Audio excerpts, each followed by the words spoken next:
إن الحمد لله نحمده ونستعينه ونستغفره ونعوذ بالله من شرور أنفسنا ومن سيئات أعمالنا من يهده الله فلا مضل له ومن يضلله فلا هادي له وأشهد أن لا إله إلا الله وحده لا شريك له وأشهد أن محمدا عبده ورسوله أما بعد فإن خير الحديث كتاب الله وخير الهدي هدي محمد صلى الله عليه وسلم وشر الأمور محدثاتها وكل محدثة بدعة وكل بدعة ضلالة وكل ضلالة في النار يا أيها الذين آمنوا اتقوا الله حق تقاته ولا تموتن إلا وأنتم مسلمون يا أيها الناس اتقوا ربكم الذي خلقكم من نفس واحدة وخلق منها زوجها وبث منهما رجالا كثيرا ونساء واتقوا الله الذي تساءلون به والأرحام إن الله كان عليكم رقيبا يا أيها الذين آمنوا اتقوا الله وقولوا قولا سديدا يصلح لكم أعمالكم ويغفر لكم ذنوبكم ومن يطع الله ورسوله فقد فاز فوزا عظيما بسم الله الرحمن الرحيم قاف والقرآن المجيد بل عجبوا أن جاءهم منذر منهم فقال الكافرون هذا شيء عجيب أئذا متنا وكنا ترابا ذلك رجع بعيد قد علمنا ما تنقص الأرض منهم وعندنا كتاب حفيظ بل كذبوا بالحق لما جاءهم فهم في أمر مريج اللهم إني أسألك علما نافعا ورزقا طيبا وعملا متقبلا. ساری تعریفیں بڑائیاں حمد و ثنا بزرگی ستائش اور پرشنسائیں صرف اور صرف اللہ کے لیے ہے جو ہم سب کا خالق ہے، مالک ہے، رازق ہے، جو ساری دنیا کا، ساری کائنات کا، سارے سنسار کا تنہا حاجت روا ہے، مشکل کشا ہے، فریاد رس ہے اور بندہ نواز ہے، جو تنہا عزت و ذلت کا مالک ہے، ہلاکت و حفاظت کا مالک ہے، جو تنہا کائنات کے ذرے ذرے کا مالک ہے. ساری تعریفیں اور بڑائیاں اسی ہستی کے لیے لائق ہے. بعد حمد و ثنا درود و سلام نازل ہو تمام ہی انبیاء کرام علیہم الصلوۃ والسلام پر، خصوصاً ہمارے اور آپ کے آخری نبی خاتم النبیین والمرسلین، آمنہ کے لال رحمت للعالمین، خاتم الانبیاء، امام الانبیاء، امام اعظم جناب محمد الرسول اللہ صلی اللہ علیہ وسلم پر. اللہم صلی علی محمد وعلی آل محمد کما صلیت علی ابراہیم وعلی آل ابراہیم انک حمید مجید. اللہم بارک علی محمد وعلی آل محمد کما بارکت علی ابراہیم وعلی آل ابراہیم انک حمید مجید. میرے محترم، آج کے خطبہ جمعہ میں رمضان المبارک اور دعا کے تعلق سے انشاءاللہ خطبہ جمعہ ہوگا. اللہ سے دعا ہے کہ ہم سب کو صحیح فہم اور صحیح سمجھ عطا فرمائے اور اس پر عمل کرنے کی توفیق عطا فرمائے. اور جو باتیں بھی ہوں گی وہ انشاءاللہ قرآن و حدیث کی روشنی میں اور پورے دلائل کے ساتھ باتیں ہوں گی. اور میں بارہا کہتا ہوں کہ اگر کوئی بھی بات، ایک بھی بات قرآن و حدیث کے خلاف ہو جائے تو کہیں بھی کبھی بھی گریبان پکڑ کر انسان یہ پوچھ سکتا ہے کہ یہ دلیل کہاں ہے اور یہ بات قرآن و حدیث میں کہاں موجود ہے، قرآن کے کس پارے میں ہے اور نبی صلی اللہ علیہ وسلم کی احادیث کے کس ذخیرے میں یہ بات موجود ہے. یہ رمضان المبارک کا ماہ ہے. آج 16واں رمضان ہے. بہت ساری باتیں، بہت سارے مسائل، بہت سارے فضائل اور اس کے برکات تو فیوز قرآن و حدیث کی روشنی میں آپ نے سماعت فرمایا ہوگا. اس کے مسائل اور فضائل کو تو میں نہیں چھیڑوں گا، مختصراً یہ کہ یہ انتہائی بابرکت مہینہ ہے اور تقریباً دوسرا عشرہ نصف سے زیادہ کو پہنچ چکا ہے، تو اب اس کی الٹی گنتی جو ہے شروع ہو گئی، اور جو چند دن جو باقی رہ گئے گننے کے، ہر مسلمان کو یہ چاہیے کہ ان دنوں کی کم از کم زیادہ سے زیادہ قدر کر لے۔ اللہ کے رسول صلی اللہ علیہ وسلم کی کئی حدیث ہیں کہ اس ماہ رمضان میں جو انسان اپنے گناہوں کی مغفرت نہ کرا سکے تو اس کے لیے نبی صلی اللہ علیہ وسلم نے بد دعا کی ہے، اور حضرت جبرائیل جیسے فرشتے نے آمین کہا۔ تو یہ جو ماہ رمضان کے جو بقیہ دن ہیں، جو بقیہ ایام ہیں، جو بقیہ شب ہے، جو دن ہیں، جو رات ہیں، جو لمحے ہیں، اللہ سے دعا ہے کہ ہم سب کو اس کی قدر کرنے کی توفیق عطا فرمائے۔ یہ مہینہ بڑا بابرکت مہینہ ہے، بہت ساری طرح کی عبادتیں اس ماہ میں اکٹھی ہوتی ہیں، اللہ سے قریب ہونے کا ایک موقع آتا ہے یہ مہینہ، اور اپنے آپ کو اللہ سے قریب کرنے کا ایک خاص لمحہ آتا ہے، اور گھڑیاں آتی ہیں۔ یوں تو ہر سال اور سال کے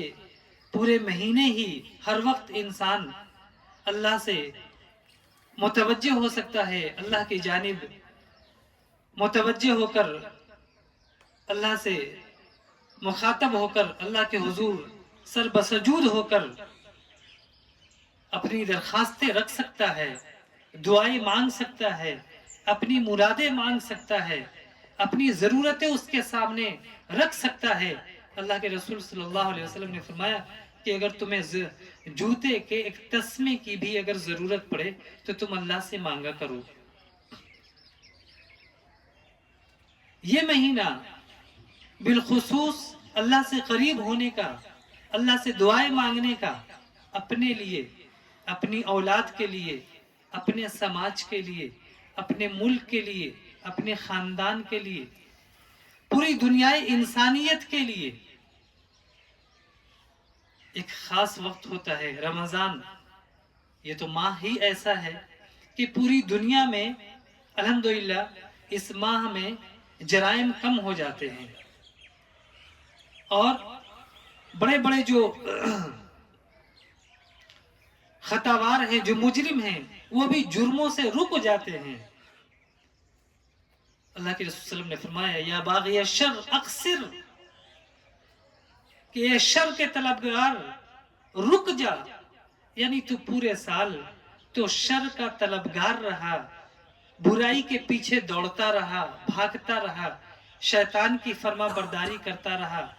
اللہ کی نافرمانی کرتا رہا، شرک و بدعت میں ڈوبا رہا، مجھے فراموش کر کے زندگی گزارتا رہا، مسجدوں سے، اللہ کے ذکر سے، تلاوت سے، ذکر و اذکار سے دور ہی رہا۔ لیکن کم از کم یہ رمضان کا جو مقدس ماہ ہے، اکثر اللہ کے رسول صلی اللہ علیہ وسلم نے فرمایا کم از کم اس میں تو رک جا، اس میں تو حیا کر لے، کیونکہ اس میں تو شرکت شیاطین بھی جکڑ دیے جاتے ہیں۔ کیا تو شیطان سے بھی آگے بڑھ گیا کہ اس ماہ میں بھی تو شرکسی سے باز نہیں آ رہا؟ اللہ کے رسول نے فرمایا اکثر اللہ سے دعا مانگنے کا، اللہ سے قریب ہونے کا، اور یہی وہ ماہ ہے، یہی رمضان۔ آج 16 تاریخ ہے، یہ 16 تاریخ ہے، اور 17 رمضان کو یاد کیجئے کہ وہ اسلام کی پہلی جنگ اور اسلام کا پہلا غزوہ بدر اور جنگ بدر لڑی گئی۔ پہلا غزوہ اسلام کا 17 رمضان المبارک 17 تاریخ تھی، رمضان کا مہینہ تھا، روزے فرض ہو گئے تھے اس وقت، چونکہ یہ رمضان کا واقعہ ہے۔ غزوہ بدر جو ہے وہ 17 رمضان کا واقعہ ہے، 17 رمضان کی تاریخ ہے، اور سن 2 ہجری میں شعبان میں ہی روزہ فرض ہو گیا تھا۔ یا ایھا الذین آمنوا کتب علیکم الصیام، کہ اے ایمان والو